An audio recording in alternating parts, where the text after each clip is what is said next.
ಸ್ನೇಹಿತರೆ ನಮಸ್ಕಾರ. ಮತ್ತೆ ರಾಜ್ಯದ ಮುಖ್ಯವಾದ ಮಾಹಿತಿಗಳನ್ನು ಡೀಟೇಲ್ ಆಗಿ ನೋಡೋಣ. ರಾಜ್ಯ ಸರ್ಕಾರದ ಬೆಂಬಲವಿಲ್ಲದೆ ಏನನ್ನೂ ಕೂಡ ಮಾಡಲು ಸಾಧ್ಯವೇ ಇಲ್ಲ ಎಂದು ಕೇಂದ್ರದ ಸಚಿವ ಎಚ್.ಡಿ. ಕುಮಾರಸ್ವಾಮಿ ಅವರ ಶಾಕಿಂಗ್ ಹೇಳಿಕೆ. ಇದೇ ಮಧ್ಯೆ ಡಿ.ಕೆ. ಶಿವಕುಮಾರ್ ಅವರು ಮುಖ್ಯಮಂತ್ರಿ ಆಗುವುದಾದರೆ ನನಗೆ ಸಂಪುಟದಲ್ಲಿ ಸಚಿವ ಸ್ಥಾನ ಬೇಡವೇ ಬೇಡ ಎಂದು ಮಾಜಿ ಸಚಿವ ಕೆ.ಎನ್. ರಾಜಣ್ಣ ಅವರ ಶಾಕಿಂಗ್ ಹೇಳಿಕೆ. ಎಲ್ಲ ಸುದ್ದಿ ಬಂದಿವೆ ಸ್ನೇಹಿತರೆ. ಸರ್ಕಾರಿ ಶಾಲಾ ಶಿಕ್ಷಕರಿಗೆ ವೇತನವಿಲ್ಲದೆ ಸಂಕಷ್ಟ ಅನುಭವಿಸುತ್ತಿದ್ದು ಇದೇ ಮಧ್ಯೆ ತನ್ನದೇ 19,94,000 ಹಣವನ್ನು ಎಚ್.ಡಿ. ಕುಮಾರಸ್ವಾಮಿ ಅವರು ನೀಡಿದ್ದಾರೆ. ಎಲ್ಲ ಮಾಹಿತಿಗಳು ಬಂದಿವೆ. ರೈತರಿಗೂ ಕೂಡ ಗುಡ್ ನ್ಯೂಸ್ ಕೊಟ್ಟ ಕೇಂದ್ರದ ಸರ್ಕಾರ ಹೊಸ ವರ್ಷಕ್ಕೆ ಮತ್ತೆ 2,000 ರೂಪಾಯಿ ಜಮೆ ಮಾಡಲು ಕೇಂದ್ರದಿಂದ ಸಕಲ ಸಿದ್ಧತೆ. ಯಾರಿಗೆಲ್ಲ ಹಣ ಜಮವಾಗುತ್ತೆ, ಯಾವ ಕಂತು ಜಮವಾಗುತ್ತೆ, ಎಲ್ಲ ಮಾಹಿತಿ ನೋಡೋಣ. ಇನ್ನು ರಾಜ್ಯ ಸರ್ಕಾರದ ಉಚಿತ ಬಸ್ ಯೋಜನೆ ಆಗಿರುವ ಶಕ್ತಿ ಯೋಜನೆ ವೇಸ್ಟ್ ಅಲ್ಲ, ಅದು ಸಮಾಜಕ್ಕೆ ಮಾಡಿದ ಇನ್ವೆಸ್ಟ್ ಎಂದು ಮುಖ್ಯಮಂತ್ರಿ ಸಿದ್ದರಾಮಯ್ಯನವರ ಭಾಷಣ. ವಿಪಕ್ಷ ನಾಯಕರ ಟೀಕೆಗೆ ತಿರುಗೇಟು ಕೊಟ್ಟಿದ್ದಾರೆ. ಇದೇ ಮಧ್ಯೆ ಗೃಹಲಕ್ಷ್ಮಿಯರಿಗೆ ಲೋನ್ ಭಾಗ್ಯ ಘೋಷಣೆ. ಡಿ.ಕೆ. ಶಿವಕುಮಾರ್ ಅವರ ಹೇಳಿಕೆ. ಬಾಕಿ ಕಂತು ಜಮಾ ಬಗ್ಗೆ ಮುಖ್ಯ ಮಾಹಿತಿ. ಎಲ್ಲ ಸುದ್ದಿಗಳನ್ನು ಡೀಟೇಲ್ ಆಗಿ ನೋಡೋಣ. ಅದಕ್ಕಿಂತ ಮೊದಲು ದಯವಿಟ್ಟು ಸ್ನೇಹಿತರೆ, ನೀವು ನಮ್ಮ ಚಾನಲ್ಗೆ ಮೊದಲು ಬಾರಿ ಭೇಟಿ ಕೊಡುತ್ತಿದ್ರೆ ದಯವಿಟ್ಟು ಸಬ್ಸ್ಕ್ರೈಬ್ ಆಗಿ, ಪಕ್ಕದಲ್ಲಿ ಕಾಣಿಸೋ ಗಂಟೆ ಒತ್ತಿ ಮತ್ತು ವಿಡಿಯೋ ಬಹಳ ಮುಖ್ಯವಾಗಲಿದೆ, ಹಾಗಾಗಿ ಸ್ವಲ್ಪನೂ ಸ್ಕಿಪ್ ಮಾಡದೆ ಪೂರ್ತಿಯಾಗಿ ವಿಡಿಯೋ ನೋಡಿ. ಬನ್ನಿ ಸ್ನೇಹಿತರೆ, ಎಲ್ಲ ಮಾಹಿತಿಗಳನ್ನು ಡೀಟೇಲ್ ಆಗಿ ನೋಡೋಣ. ಇದೀಗ ಕೇಂದ್ರದ ಸಚಿವರಾಗಿರುವ ಎಚ್.ಡಿ. ಕುಮಾರಸ್ವಾಮಿ ಅವರು ರಾಜ್ಯ ಸರ್ಕಾರದ ಬೆಂಬಲವಿಲ್ಲದೆ ಏನನ್ನೂ ಕೂಡ ಮಾಡಲು ಸಾಧ್ಯವೇ ಇಲ್ಲ ಎಂದು ಮಂಡ್ಯದಲ್ಲಿ ಶಾಕಿಂಗ್ ಹೇಳಿಕೆಯನ್ನು ಕೊಟ್ಟಿದ್ದಾರೆ. ಹೌದು, ಕರ್ನಾಟಕ ಸರ್ಕಾರದ ಸಪೋರ್ಟ್ ಬೇಕು, ಅವರ ಬೆಂಬಲವಿಲ್ಲದೆ ಏನೂ ಕೂಡ ಮಾಡಲು ಸಾಧ್ಯವೇ ಇಲ್ಲ.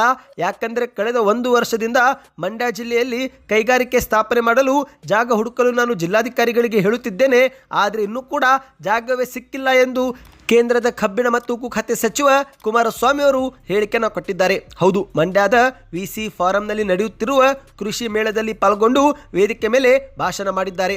ಕುಮಾರಣ್ಣ ಬೃಹತ್ ಕೈಗಾರಿಕಾ ಸಚಿವರಾಗಿದ್ದಾರೆ. ಮಂಡ್ಯ ಜಿಲ್ಲೆಗೆ ಏನಾದರೂ ಕೈಗಾರಿಕೆ ತರುತ್ತಾರೆ ಎಂಬ ನಿರೀಕ್ಷೆ ಜನರಲ್ಲಿದ್ದು ಕನಿಷ್ಠ ಒಂದು ಕಾರ್ಖಾನೆಯನ್ನಾದರೂ ಮಂಡ್ಯಕ್ಕೆ ತರಲು ನಾನು ಕೂಡ ಪ್ರಯತ್ನ ಮಾಡುತ್ತಿದ್ದೇನೆ, ಆದರೆ ಇನ್ನೂ ಕೂಡ ಸರ್ಕಾರ ನಮಗೆ ಜಾಗವೇ ನೀಡಿಲ್ಲ ಎಂದು ಬೇಸರವನ್ನು ವ್ಯಕ್ತಪಡಿಸಿದ್ದಾರೆ. ಕರ್ನಾಟಕದಲ್ಲಿ ನನ್ನ ಇಲಾಖೆಯಿಂದ ಸಾಧ್ಯವಾಗುವ ಎಲ್ಲ ಕೆಲಸ ನಾನು ಮಾಡುತ್ತಿದ್ದೇನೆ. ಭದ್ರಾವತಿಯಲ್ಲಿನ ಸರ್ ಎಂ ವಿಶ್ವೇಶ್ವರಯ್ಯ ಕಬ್ಬಿಣ ಮತ್ತು ಉಕ್ಕು ಕಾರ್ಖಾನೆಯ ಪುನಶ್ಚೇತನಕ್ಕೆ ಚಿಂತನೆ ನಡೆಸಲಾಗಿದೆ. ಇತ್ತೀಚೆಗೆ ನಾನು ಆ ಕಾರ್ಖಾನೆಗೆ 2 ಸಲ ಭೇಟಿಯೂ ಕೂಡ ಮಾಡಿದ್ದೇನೆ ಎಂದು ಕುಮಾರಸ್ವಾಮಿ ಅವರು ಹೇಳಿಕೆಯನ್ನು ಕೊಟ್ಟಿದ್ದಾರೆ. ಕೇಂದ್ರದ ಸರ್ಕಾರವು ಕೃಷಿ ವಲಯಕ್ಕಾಗಿಯೇ 1,32,000 ಕೋಟಿ ಅನುದಾನವನ್ನು ಇಲ್ಲಿವರೆಗೆ ಹಂಚಿಕೆ ಮಾಡಿದೆ. ಇಂದು ಕರ್ನಾಟಕದಲ್ಲಿ ರೈತರು ಮೆಕ್ಕೆಜೋಳ ಖರೀದಿಸುವಂತೆ ಪ್ರತಿಭಟನೆ ಮಾಡುತ್ತಿದ್ದಾರೆ. ಮತ್ತೊಂದೆಡೆಯಲ್ಲಿ ಖರೀದಿ ಕೇಂದ್ರ ತೆರೆದು MSP ದರದಲ್ಲಿ ರಾಜ್ಯ ಸರ್ಕಾರ ಖರೀದಿ ಮಾಡಬೇಕು, ಅದು ಕೂಡ ಇವರು ಮಾಡುತ್ತಿಲ್ಲ. ಪಶು ಆಹಾರ ತಯಾರಕರ ಸಭೆ ನಡೆಸಿ KMFನವರಿಗೆ 50,000 kg ಮೆಕ್ಕೆಜೋಳ ಖರೀದಿ ಮಾಡುವಂತೆ ಹೇಳಿ ಈ ಸರ್ಕಾರ ಕೈ ತೊಳೆದುಕೊಂಡಿದೆ ಎಂದು ಕುಮಾರಸ್ವಾಮಿ ಅವರು ಆಕ್ರೋಶ ವ್ಯಕ್ತಪಡಿಸಿದ್ದಾರೆ. ಬನ್ನಿ ಸ್ನೇಹಿತರೆ, ಎರಡನೇ ಮುಖ್ಯವಾದ ಮಾಹಿತಿಗೆ ಹೋಗೋಣ. ಇಂದು ರಾಜ್ಯದಲ್ಲಿ ಮುಖ್ಯಮಂತ್ರಿ ಕುರ್ಚಿಯ ಫೈಟು ಸದ್ದಿಲ್ಲದೆ ಜೋರಾಗಿ ನಡೆಯುತ್ತಿದ್ದು ಇದೇ ಮಧ್ಯೆ ಮಾಜಿ ಸಚಿವ ಕೆ.ಎನ್. ರಾಜಣ್ಣ ಅವರು ಮತ್ತೊಂದು ಶಾಕಿಂಗ್ ಹೇಳಿಕೆ ಕೊಟ್ಟಿದ್ದಾರೆ. ಹೌದು, ಇತ್ತೀಚೆಗೆ ಸಿಎಂ ಸಿದ್ದರಾಮಯ್ಯನವರೇ 5 ವರ್ಷ ಅಧಿಕಾರದ ಅವಧಿ ಪೂರ್ಣ ಮಾಡುತ್ತಾರೆ, ಇದರಲ್ಲಿ ಯಾವುದೇ ಅನುಮಾನವಿಲ್ಲ ಎಂದು ಹೇಳಿರುವಂತಹ ರಾಜಣ್ಣವರು ಇದೀಗ ಮಾಧ್ಯಮಗಳ ಮುಂದೆ ಡಿ.ಕೆ. ಶಿವಕುಮಾರ್ ಅವರು ಮುಖ್ಯಮಂತ್ರಿ ಆದರೆ ನನಗೆ ಅವರ ಸಂಪುಟದಲ್ಲಿ ಸಚಿವ ಸ್ಥಾನ ಬೇಡವೇ ಬೇಡ ಎಂದು ಶಾಕಿಂಗ್ ಹೇಳಿಕೆಯನ್ನು ಕೊಟ್ಟಿದ್ದಾರೆ.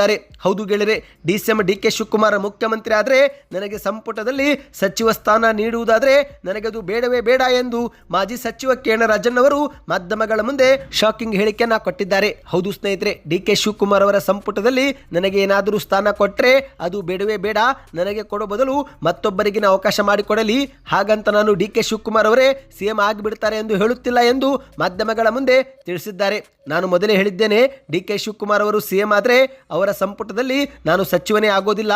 ಇನ್ನು ನನ್ನ ಪರವಾಗಿ ರಾಜ್ಯದಲ್ಲಿ ಅಭಿಪ್ರಾಯ ಮತ್ತು ವಿಶ್ವಾಸ ವ್ಯಕ್ತಪಡಿಸುತ್ತಿರುವವರಿಗೆ ನಾನು ಆಭಾರಿಯಾಗಿರುವೆ ಎಂದು ಹೇಳಿಕೆಯನ್ನು ಕೊಟ್ಟಿದ್ದಾರೆ. ಹೌದು ಸ್ನೇಹಿತರೆ, ಇಂದು ಕೆಲವರು ರಾಜಣ್ಣ ಅವರಿಗೆ ಮತ್ತೊಮ್ಮೆ ಸಚಿವ ಸ್ಥಾನ ಕೊಡಲೇಬೇಕು ಎಂದು ಬೆಂಬಲಿಗರು ಬೇಡಿಕೆ ಇಟ್ಟಿದ್ದು ಈ ಒಂದು ವಿಚಾರ ಕುರಿತಂತೆ ರಾಜಣ್ಣ ಅವರು ಪ್ರತಿಕ್ರಿಯಿಸಿ, ಯಾರು ನನ್ನ ಪರವಾಗಿ ಹೋರಾಟ ಮಾಡುತ್ತಿದ್ದಾರೋ ಅವರಿಗೆ ನಾನು ಚಿರಋಣಿ, ಆದರೆ ನನಗೆ ಅಧಿಕಾರದ ದಾಹ ಇಲ್ಲ ಎಂದಿದ್ದಾರೆ. ಹೌದು, ನಾನು ಯಾವತ್ತೂ ಕೂಡ ಅಧಿಕಾರ ಹುಡುಕಿಕೊಂಡು ಹೋದವನೇ ಅಲ್ಲ, ಅಧಿಕಾರ ಬೇಕು ಅಂತ ಸಂಪೂರ್ಣ ಅಪೇಕ್ಷೆ ಪಡೋನು ಅಲ್ಲ, ಅಧಿಕಾರ ಬಂದರೆ ಏನೆಲ್ಲ ಮಾಡಬಹುದು ಎಂಬುದನ್ನು ನಾನೀಗಾಗಲೇ ತೋರಿಸಿಕೊಟ್ಟಿದ್ದೀನಿ ಎಂದು ರಾಜಣ್ಣವರು ಹೇಳಿಕೆಯನ್ನು ಕೊಟ್ಟಿದ್ದಾರೆ.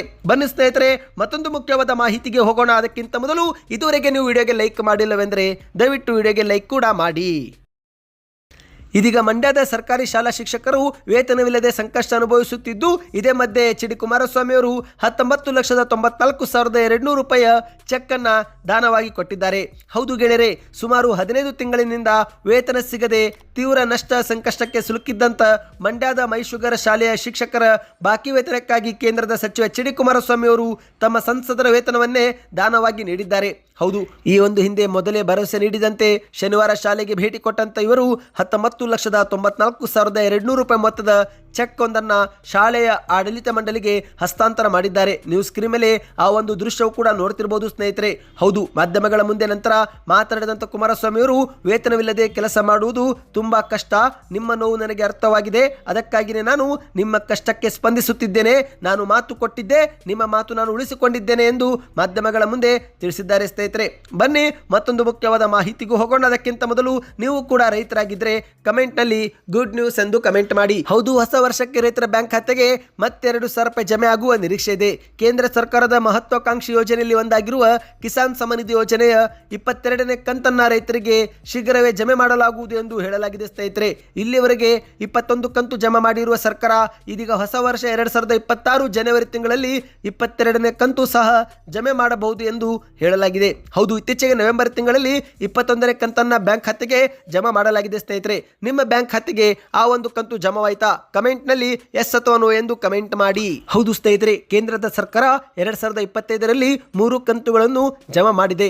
19ನೇ ಕಂತನ್ನು ಫೆಬ್ರವರಿ ತಿಂಗಳಲ್ಲಿ, 20ನೇ ಕಂತನ್ನು ಆಗಸ್ಟ್ ತಿಂಗಳಲ್ಲಿ ಮತ್ತು 21ನೇ ಕಂತನ್ನು ನವೆಂಬರ್ ತಿಂಗಳಲ್ಲಿ ಜಮೆ ಮಾಡುವ ಮೂಲಕ 2025ರಲ್ಲಿ 6,000 ರೂಪಾಯಿ ಜಮಾ ಮಾಡಿದೆ. ಇದೀಗ ಮುಂಬರುವಂತಹ 2026ರಲ್ಲಿ 22ನೇ ಕಂತು ಸಹ ಜಮೆ ಮಾಡುವ ಸಾಧ್ಯತೆ ಇದೆ. ಸ್ನೇಹಿತರೆ, ಜನವರಿ ತಿಂಗಳಲ್ಲಿನೇ ಜಮೆ ಆಗಬಹುದು ಎಂದು ಹೇಳಲಾಗಿದೆ.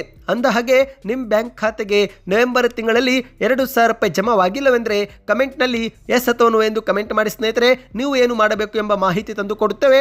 ಬನ್ನಿದೀಗ ಕೊನೆಯ ಮುಖ್ಯವಾದ ಮಾಹಿತಿ ನೋಡೋಣ. ಇದೀಗ ರಾಜ್ಯದ ಮುಖ್ಯಮಂತ್ರಿ ಸಿದ್ದರಾಮಯ್ಯನವರು ಕಾಂಗ್ರೆಸ್ ಸರ್ಕಾರದ ಪಂಚ ಗ್ಯಾರಂಟಿ ಯೋಜನೆಗಳ ಬಗ್ಗೆ ಮಾಹಿತಿಯನ್ನು ಕೊಟ್ಟಿದ್ದಾರೆ. ಹೌದು, ಮೊದಲಿಗೆ ಉಚಿತ ಬಸ್ ಯೋಜನೆ ಆಗಿರುವ ಶಕ್ತಿ ಯೋಜನೆಯು ವೇಸ್ಟ್ ಅಲ್ಲ, ಅದು ಸಮಾಜಕ್ಕೆ ಮಾಡಿದ್ದ ಇನ್ವೆಸ್ಟ್ ಎಂದು ಮುಖ್ಯಮಂತ್ರಿಯವರು ಘೋಷಣೆ ಮಾಡಿದ್ದಾರೆ. ಹೌದು, ಕರ್ನಾಟಕದ ಮುಖ್ಯಮಂತ್ರಿ ಸಿದ್ದರಾಮಯ್ಯನವರು ಪಂಚ ಗ್ಯಾರಂಟಿ ಯೋಜನೆಗಳಿಗಾಗಿಯೇ ಕೋಟಿಗಟ್ಟಲೆ ಹಣವನ್ನ ಪ್ರತಿ ವರ್ಷ ಖರ್ಚು ಮಾಡುತ್ತಿದ್ದು, ಇದರ ಹಿಂದಿನ ಉದ್ದೇಶ ಏನು ಎನ್ನುವುದನ್ನ ಈಗ ಮುಖ್ಯಮಂತ್ರಿಯವರು ಹಾಸನ ಜಿಲ್ಲೆಯ ಸಮಾವೇಶವೊಂದರಲ್ಲಿ ಸ್ಪಷ್ಟಪಡಿಸಿದ್ದಾರೆ.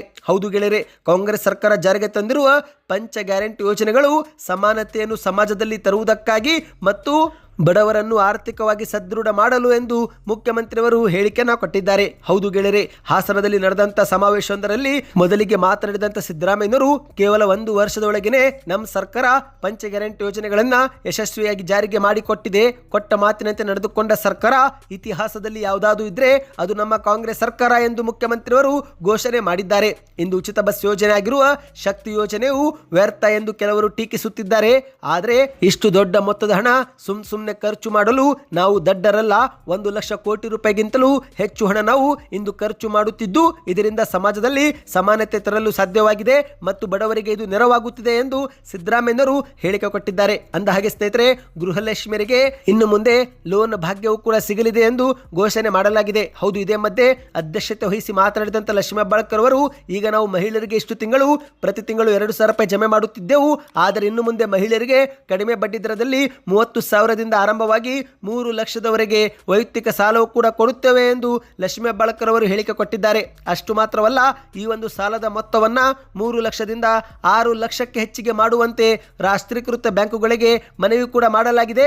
ಸಚಿವರ ಈ ಒಂದು ಪ್ರಯತ್ನ ಮಹಿಳೆಯರಿಗೆ ಇನ್ನಷ್ಟು ದೊಡ್ಡ ಆರ್ಥಿಕ ಮಟ್ಟದಲ್ಲಿ ಬೆಂಬಲ ನೀಡುವ ಸಾಧ್ಯತೆ ಇದೆ ಎಂದು ಲಕ್ಷ್ಮೀ ಹೆಬ್ಬಾಳ್ಕರ್ ಅವರು ಹೇಳಿಕೆ ಕೊಟ್ಟಿದ್ದಾರೆ. ಇದೇ ನಡುವೆ ಗೃಹಲಕ್ಷ್ಮಿಯರಿಗೆ ಬಾಕಿ ಉಳಿದಿರುವ 3 ಕಂತು ಡಿಸೆಂಬರ್ ತಿಂಗಳು ಮುಗಿಯುವುದರೊಳಗೆ ಜಮೆ ಮಾಡುವುದಾಗಿಯೂ ಕೂಡ ಹೇಳಿಕೆ ಕೊಟ್ಟಿದ್ದಾರೆ. ಹೌದು, ಆಗಸ್ಟ್, ಸೆಪ್ಟೆಂಬರ್ ಮತ್ತು ಅಕ್ಟೋಬರ್ ತಿಂಗಳ ಕಂತು ಬಾಕಿ ಉಳಿದಿದ್ದು, ಸೆಪ್ಟೆಂಬರ್ ತಿಂಗಳು ಮುಗಿಯುವುದರಷ್ಟರಲ್ಲಿ 6,000 ರೂಪಾಯಿ ಜಮೆ ಮಾಡುತ್ತೇವೆ ಎಂದಿದ್ದಾರೆ.